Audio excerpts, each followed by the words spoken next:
Good evening and welcome to This Week, a weekly news program. I'm your host, Anna Rambat. And for this week we have development of Mongolian-Russian inter-parliamentary relations, proposal submitted to extend the COVID-19 law for 6 more months. Citizens arriving from abroad are to isolate themselves for 10 days and take a PCR test on the 4th day. And for the news, stay tuned.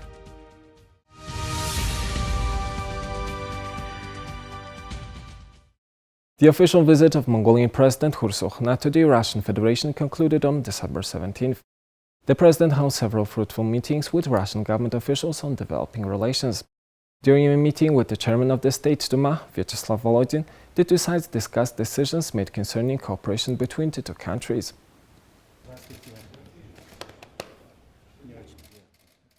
Chairman Volodin emphasized that as strategic partners, Mongolia and Russia should find new forms of cooperation that will help not only to develop relations but also raise the living standards of the two countries' citizens. He proposed that a joint parliamentary commission be created and expressed his hope that the proposal would be supported to make real contributions to the development of relations at the inter-parliamentary level. The deputy chairman of the State Duma, Alexei Gordeev, would serve as a chair of the commission as he currently coordinates cooperation with the Parliament of Mongolia. President Khursokhna acknowledged Russia's special attention paid to enhancing inter-parliamentary cooperation. He expressed his full support for the establishment of a new cooperation mechanism. The meeting participants also discussed enhanced economic cooperation between Russia and Mongolia. The chairman of the State Duma stressed that the development of greater humanitarian, educational, and cultural cooperation could form a good basis for strengthening economic ties. President Okhnagin Khursokhna said that everyone in Mongolia understands the importance of learning the Russian language and noted that 5 of the 6 Mongolian delegation members graduated from Soviet and Russian universities. He invited State Duma Chairman Volodin to pay a visit to Mongolia. In turn, the president was invited to address the State Duma during his next visit to Russia.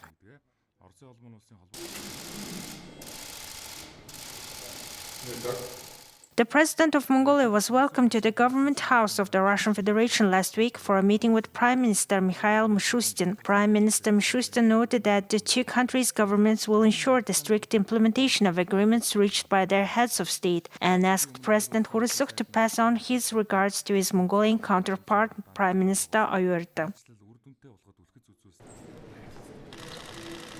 During a meeting with Mongolian President Khursokhna, Russian Federation Council Speaker Valentina Matvienko noted that it is important for the parliaments of the two countries to intensify cooperation within regional and international cooperation mechanisms. The two sides agreed to take trade and investment cooperation to a new level and to jointly implement major energy and infrastructure projects. Speaker Matvienko said she would monitor measures taken to intensify trade and economic cooperation and listen to information provided by the Russian Working Group of the Intergovernmental Commission. President Khursokhna and Federation Council Speaker Matvienko expressed their support for proposals and initiatives for strengthening direct cooperation in culture, education, humanitarian work, and regional and local projects. The United Nations Development Programme brought a ferocious talking dinosaur from Mongolia all the way to the United Nations headquarters to urge more climate action from global leaders in a short film launched as the centerpiece of the global Don't Choose Extinction campaign. The Mongolian version of the film features a voice of Mongolian actress Otun Chimik and puts a spotlight on the climate crisis. Bursting into the iconic General Assembly Hall, famous for history-making speeches by leaders from around the world, the imposing dinosaur tells an audience of shocked and bewildered diplomats and dignitaries it's time humans stop making excuses and start making changes to address the climate crisis. At least we had an asteroid. What's your excuse? You're headed for a climate disaster, and yet every year governments spend hundreds of billions of public funds on fossil fuel subsidies. Imagine if we had spent hundreds of billions per year subsidizing giant meteors. That's what you're doing right now. Think of all the other things you could do with that money. The UNDP's Don't Choose Extinction campaign and film shine a spotlight on fossil fuel subsidies and how they are cancelling out significant progress toward ending climate change and are driving inequality. UNDP research released as part of the campaign shows that the world spends an astounding $423 billion annually to subsidize fossil fuels for consumers, including oil, electricity generated by the burning of other fossil fuels, gas and coal. This could cover the cost of COVID-19 vaccinations for every person in the world, or pay for 3 times the annual amount needed to eradicate extreme poverty around the globe. Mongolia is one of the countries most vulnerable to climate change, as in the last 70 years, annual air temperature has increased by about 2.4 degrees Celsius, more than double the global average. Ongoing climate warming is causing drought, extreme weather hazards, frequent wildfires, permafrost loss, and water shortages in the country. Such negative impacts pose growing challenges and risks to rural livelihoods, which in turn forces internal migration to urban centers. Intensive urbanization has challenges of its own, such as a critical level of air and environmental pollution,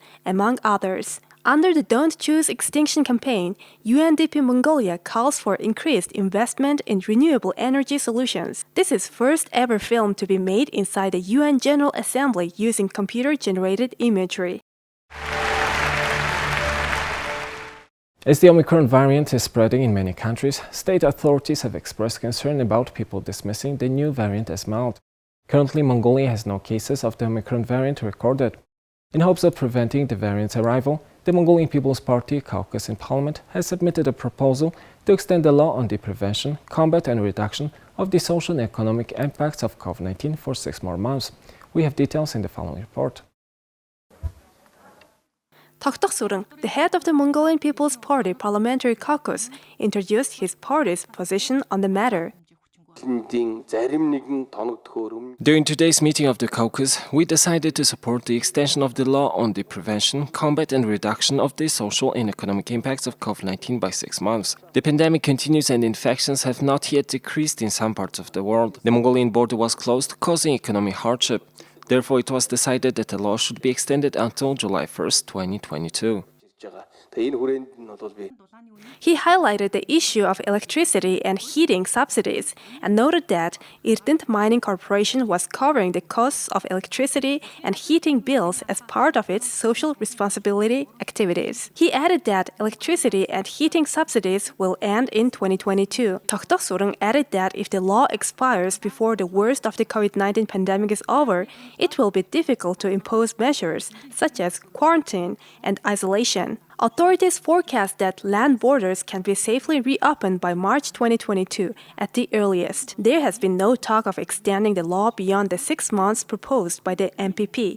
There are 3 provisions in the law that have drawn a lot of public criticism, particularly those addressing civil service appointments, budget issues, and direct procurement contracts for some medical equipment. There have been talks of extending provisions related to mortgage loans.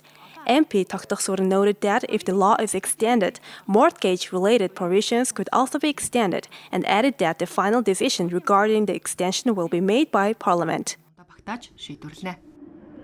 In order to prevent the new Omicron variant spreading in the country, people arriving from abroad should be put into isolation. Currently, people entering the country from international flights take rapid tests and are advised to isolate for 10 days. However, many are not following those instructions. Until the new year, about 8,000 people are scheduled to arrive in Mongolia on around 30 flights. These days, when the Omicron variant has been confirmed in over 90 countries, it is crucial to take heightened measures in checking citizens who are coming from abroad.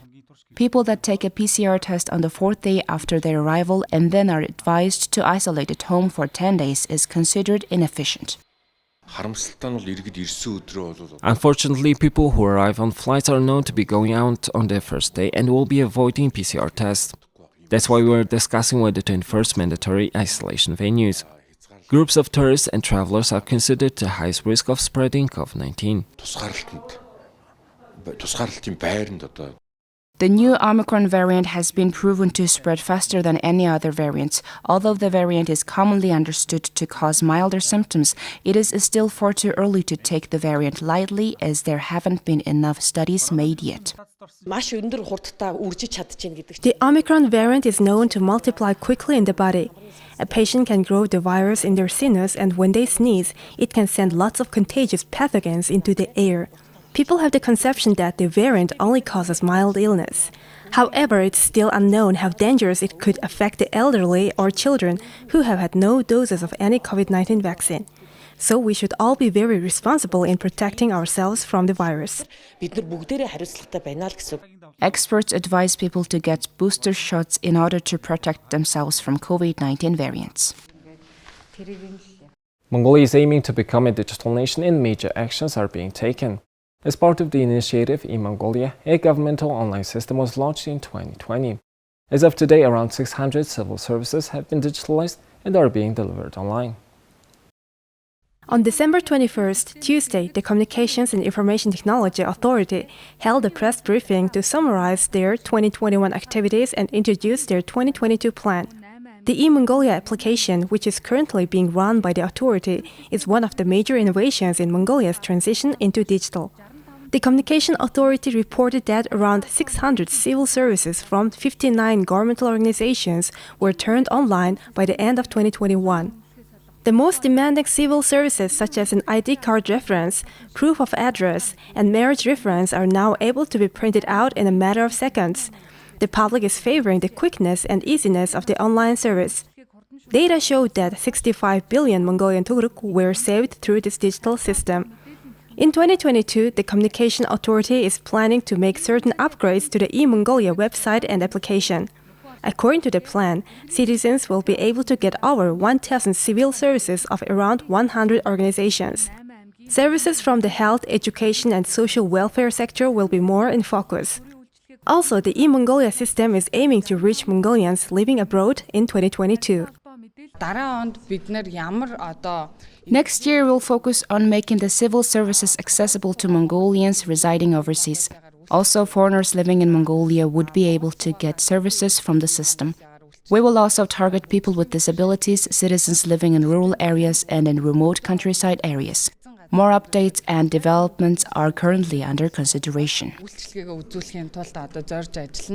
Besides the capital city, 8 provinces have started digital civil services. In 2022, civil services in all 21 provinces are planned to become available online. Following the digital shift, digital literacy skills for the public are required to be developed. Especially elderly people and those who don't have much access to technology or the internet are still not accustomed to online services. The Communication Authority noted that the government will direct more attention to people living in rural areas and those with disabilities in 2022. Citizens go hiking into mountains in order to stay healthy. For lots of people, hiking is more than just a hobby, it is a lifestyle. Let's have a look at the Zaisong-Baron-Shiret route, one of the most popular hiking destinations for Ulaanbaatar residents. From about 5 a.m. in the morning, citizens start hiking in the mountains. At around 7 a.m., the first groups of hikers have finished their hike. From the foot of the mountain to the Baron-Shiret Mount, it is around 4 kilometers. I usually start hiking at 6 a.m. Today I started a little later. During COVID, I've heard lots of advice that walking in the woods is healthy. I start around 5:30, sometimes even as early as 4:30 a.m. Experts say that walking around 10,000 steps a day improves your cardiovascular endurance. This morning on the hiking trail, we came across lots of seniors. We have now been hiking for around 1 hour from the foot of the mountain, and we are closing to reaching Dogotsaga Mount in the Bogdha Mountains. How many years have you been walking in the mountains? I've been hiking for around 4 to 5 years. I try to do it around 3 times a week in the mornings. If I'm busy, then at least once a week. I have never been walking during the winter, so I find myself short of breath quickly. Does it get better eventually? Yes, if you do it regularly, you will get used to it. Your body will want to hike more and cannot feel okay without it. It will demand hiking. Yes, it will demand you to hike. We have reached our destination. Yes, we have. Now it's time to turn around and go down. How long did it take you to get here to the top? An hour and a half. I've hiked for 3 years now and I'm 67. Do you take a break while hiking? Not often. I almost never take a break. For experienced hikers, the colder the weather is, the more invigorating it feels. It doesn't even matter if the weather is not very good. There are many people who would say hiking helped them lose excess weight. For instance, around 5 to 10 kilograms over 6 months. It's good cardio, it is also good for the brain, and most importantly, I had some problems losing weight. Since I started hiking back in September, I've lost 5 to 6 kilograms. Depending on each person's effort and consistency, it definitely helps you to lose weight. Why should you take a hike? This is how Ulaanbaatar city looks from the Bogd Mountains. People say more trails should be created and more benches and facilities should be built. What I would say that is most needed here is a little bit of service facility. It would be nice if there was an eco-toilet and even a small cafe. During the warm seasons, you can find 3,000 to 5,000 people that go hiking in the Bogd Mountains. Now let's take a look at Mongolia's current affairs that happened this week. A 2022 to 2024 program for cooperation between the Ministry of Education and Science of Mongolia and the Ministry of Science and Higher Education of the Russian Federation has been approved. The program will focus on developing educational and scientific relations and cooperation between Mongolia and Russia, increasing student exchanges, and advancing direct relations between the countries' scientific organizations. The cooperation agreement was signed by the Ministry of Foreign Affairs of Mongolia, Batsitsik, and the Ministry of Science and Higher Education of the Russian Federation, Valery Falko, during the official visit of President of Mongolia, Hurusukh, to the Russian Federation.